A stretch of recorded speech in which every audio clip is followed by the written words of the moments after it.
कुछ टाइम पहले एक यंग पेशेंट मेरे पास आया। उन्हें वेरिकोसील था और उन्हें सीधा सर्जरी एडवाइस कर दी गई, लेकिन वो ऑपरेशन को लेकर काफी वरिड थे। उन्होंने मुझसे एक सिंपल सा सवाल पूछा, डॉक्टर साहब क्या सच में मेरे पास सर्जरी के अलावा कोई ऑप्शन नहीं है? और ऑनेस्टली ये सवाल बहुत कॉमन है। बहुत से पेशेंट्स को ये बताया ही नहीं जाता कि वेरिकोसील का बिना सर्जरी का ट्रीटमेंट भी पॉसिबल है, और जब वो इंटरनेट पर सर्च करते हैं तो और ज्यादा कंफ्यूज हो जाते हैं। कोई एम्बोलाइजेशन को बेस्ट बोलता है, कोई बोलता है ये रिस्की है। इसलिए इस वीडियो में मैं आपको बिल्कुल सिंपल लैंग्वेज में समझाऊंगा कि वेरिकोसील एक्चुअली होता क्या है, कैसे बिना कट और स्टिचेस के ट्रीटमेंट किया जा सकता है, क्या ये सर्जरी जितना इफेक्टिव है, और किस पेशेंट के लिए कौन सा ऑप्शन बेटर है या कौन सा ऑप्शन बेटर हो सकता है। नमस्ते दोस्तों, मैं हूं doctor Vishit Saraswat, vascular and interventional radiologist, Lucknow से। मैं varicocele, varicose veins, blood vessel से जुड़ी हुई कोई भी प्रॉब्लम का बिना सर्जरी वाला ट्रीटमेंट करता हूं। अगर वीडियो देखते वक्त आपके माइंड में कोई भी क्वेश्चन आए तो कमेंट में जरूर पूछिएगा। सिंपल लैंग्वेज में समझते हैं कि वेरिकोसील होता क्या है। हमारे टेस्टिकल्स के पास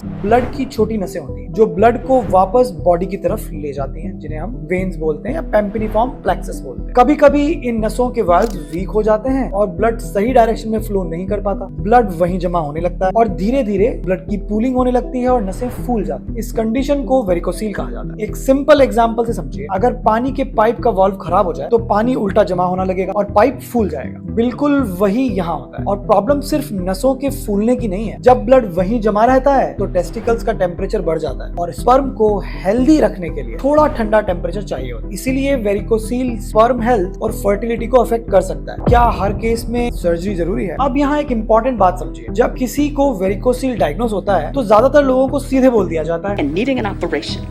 लेकिन क्या हर पेशेंट को सर्जरी की जरूरत होती है? नहीं, क्योंकि प्रॉब्लम क्या है ना, कुछ खराब नसें जहां ब्लड उल्टा जमा हो रहा है तो ट्रीटमेंट का सिंपल गोल है उन नसों को बंद करना ताकि ब्लड नॉर्मल डायरेक्शन में फ्लो कर सके। सर्जरी में भी वही किया जाता है और एम्बोलाइजेशन में भी वही किया जाता है कि सर्जरी में कट लगता है जबकि एम्बोलाइजेशन में बिना कट के ट्रीटमेंट किया जाता है। अब बात करते हैं उस ट्रीटमेंट की जिसके बारे में बहुत से पेशेंट्स को पता ही नहीं होता, वेरिकोसील एम्बोलाइजेशन। ये एक मॉडर्न मिनिमली इन्वेजिव ट्रीटमेंट है जिसमें बड़ा ऑपरेशन नहीं करना पड़ता। इसमें हाथ या जांघ के पास की एक छोटी ब्लड वेसल एक पतली सी ट्यूब अंदर डाल दी जाती है। कोई बड़ा कट नहीं होता, कोई स्टिचेस नहीं लगते। फिर स्पेशल एक्सरे की गाइडेंस की मदद से उस ट्यूब को सीधे उन खराब नसों तक ले जाया जाता है जहां उल्टा ब्लड जमा हो रहा होता है। फिर उस नस को अंदर से बंद कर दिया जाता है ताकि ब्लड का गलत फ्लो रुक जाए। बस ट्रीटमेंट कंप्लीट। कोई बड़ा ऑपरेशन नहीं, कोई जनरल एनेस्थीसिया नहीं, कोई स्टिचेस नहीं, कोई निशान नहीं, और ज्यादातर पेशेंट सेम डे या नेक्स्ट डे घर चले जाते हैं। अब सिंपल कंपैरिजन समझिए, सर्जरी में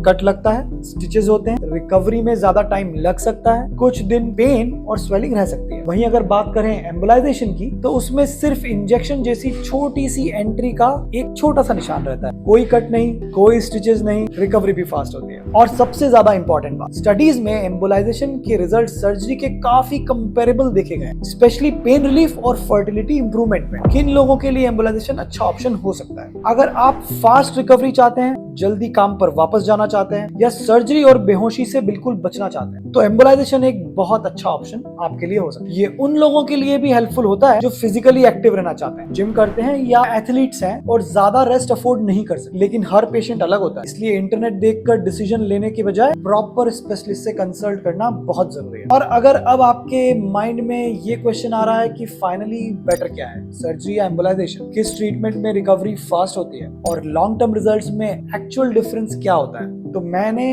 इस टॉपिक पर एक डिटेल्ड कंपैरिजन वीडियो बनाई है। स्क्रीन पर जो वीडियो आ रही है उसे जरूर देखिए, क्योंकि ट्रीटमेंट चूज करने से पहले ये डिफरेंस समझना बहुत इंपॉर्टेंट है। मिलते हैं नेक्स्ट वीडियो में। धन्यवाद।